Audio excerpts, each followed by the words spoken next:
Hey guys, so today I finally bought the Urban Decay Naked Heat palette and I'm super excited about this because I rarely use warm tones for my makeup looks, and this is the first time I've gone all out. I've used warm tones only, and I hope you enjoy this tutorial. If you want to know how to create this look, then keep on watching. So I just came back from Sephora and I'm super excited because I got a couple of things, so let's just have a look. So the first thing I got is the Urban Decay Heat palette. Is it the Naked Heat? Oh yeah. So it's the Urban Decay Naked Heat palette, and initially when I saw this palette I didn't really care for it because I don't really use warm tones. But then I saw Nikki tutorials using this palette for one of her makeup looks and it looked so stunning, and I kind of gave into it. I ended up going to Sephora, buying it, and also I went to Sephora because Rihanna just launched her beauty line and I actually had my mindset on getting some of her products. I got the shade 140 as a little sample so I can try it out myself, because a lot of times also with the lights in the stores you can't really tell if it matches your skin tone. So I'm gonna give this foundation a try and see how it goes. The lady at the counter said that personally she didn't like it because she had really dry skin and it dried out her skin even more, and on top of that she said that the coverage of this foundation was more medium rather than medium to full coverage. So I'll try it out on my face in this tutorial and see what my thoughts are and see if I can make it work, because when she put it on my face it just really didn't work, especially because she was using like this really old disgusting looking brush and the application was totally streaky and I didn't like it at all. So I just want to see if I can make it work here at home where I'm able to use primer and like a proper brush and everything.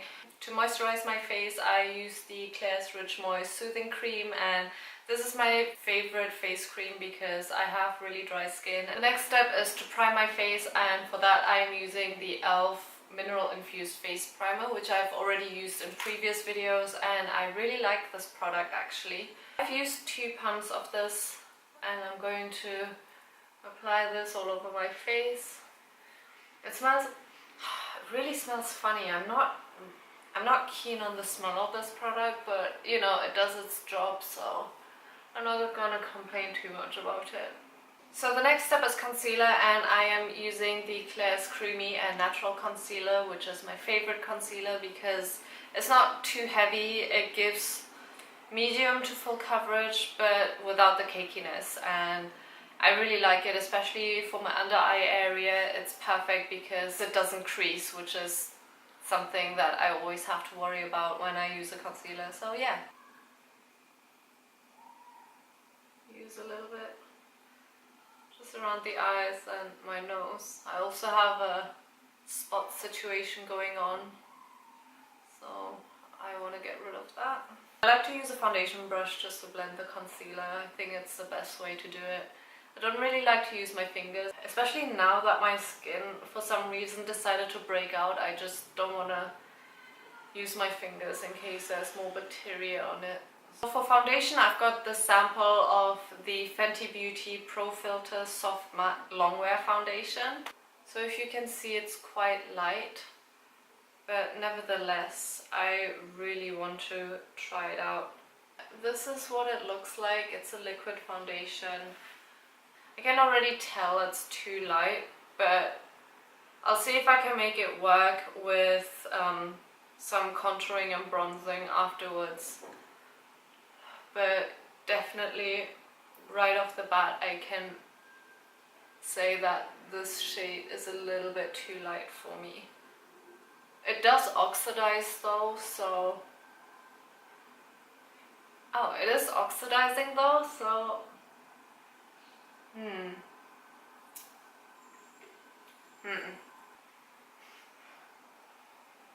Yeah, it smells really good. Even though I put so much cream on, it just kind of made it look so dry. The problem that I have with it is that it doesn't really blend into the skin very well. I feel like it sits on top of the skin and you can still see your own skin through the foundation. So I think no foundation has come actually this close to my natural skin tone, so I'm really impressed with that. The only thing I have to say is that at the moment I'm not liking the foundation too much. It feels lightweight, it definitely doesn't feel heavy, but it's a little bit too drying. But hopefully as I'm doing the rest of my makeup, my skin will produce a little bit more oil, and then the foundation will set into my skin properly and it will look more natural and not as dry as it does at the moment. I'm quickly going to set the makeup with the Too Faced Primed and Poreless. This is my favorite pressed powder, but I'm not going to use too much because my skin already looks really dry, and using a powder is gonna make my skin look even drier, which I don't really want, but at the same time I want to treat this foundation like I would any other foundation. Anyway, moving on to my eyebrows, I am using the Anastasia Beverlyhills Dip Brow Pomade.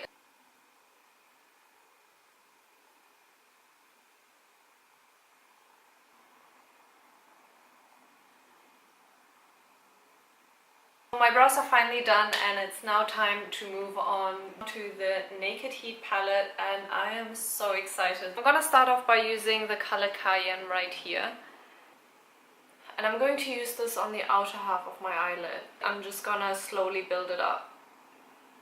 And even though it's a matte shade, I can already tell the pigmentation is amazing. The next color I'm using is Ashes right here. I'm just gonna use a really small amount and in the outer corner, and just slowly blend this out.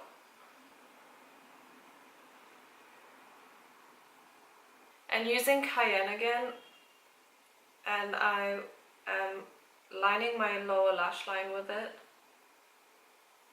For the center of my lid, I am using the color Scorched. I'm applying this eyeshadow using a wet brush to really make the color pop.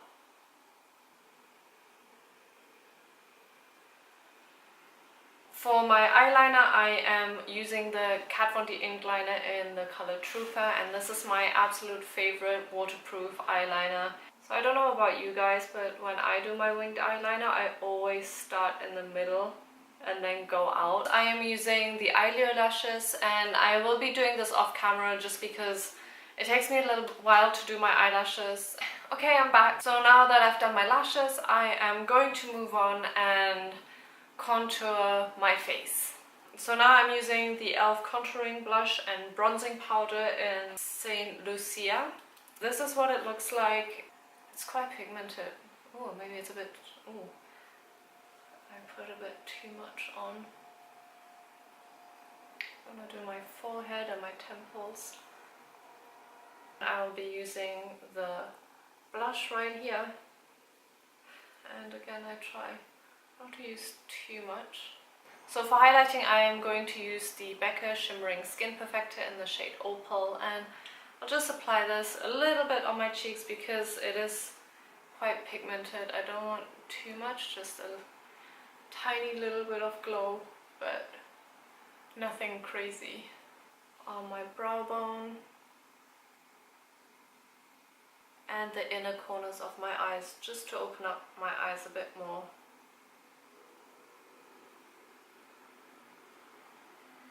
To finish off the look, I am using the Kat Von D Everlasting Liquid Lipstick in the shade Bow and Arrow. I don't want to go in with a dark lip color because otherwise it'll be too much.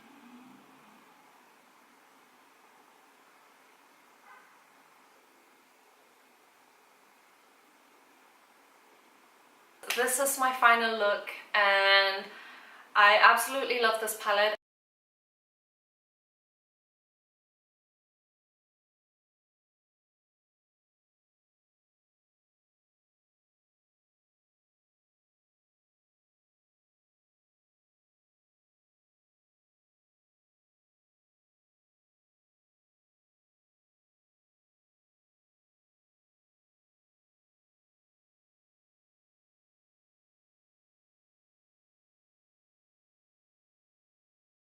Hey guys, so sorry about the lighting. It's around midnight right now and I wasn't going to do this, but since I had a little bit of time, I wanted to do a little check-in because earlier today I filmed a makeup tutorial and I used the Fenty Beauty foundation, and I have to say, now it looks so good. It really blends in with my skin, and now that my skin has become a little bit oilier, the finish has now gone from a matte to a more dewy and satin finish, which I absolutely love.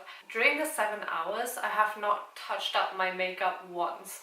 So I didn't need to do any blotting, I didn't need to do any retouching with a brush, nothing separated, nothing smudged or slided. So I am really impressed with this and I did not expect it to be this good. I still need to work out how to apply it properly because I feel like maybe I didn't moisturize my skin enough. But throughout the day it has shown that it's really long lasting and I am so impressed with this foundation. That's just the conclusion of the foundation and my sort of first impressions slash final thoughts on this foundation. And I hope it was helpful.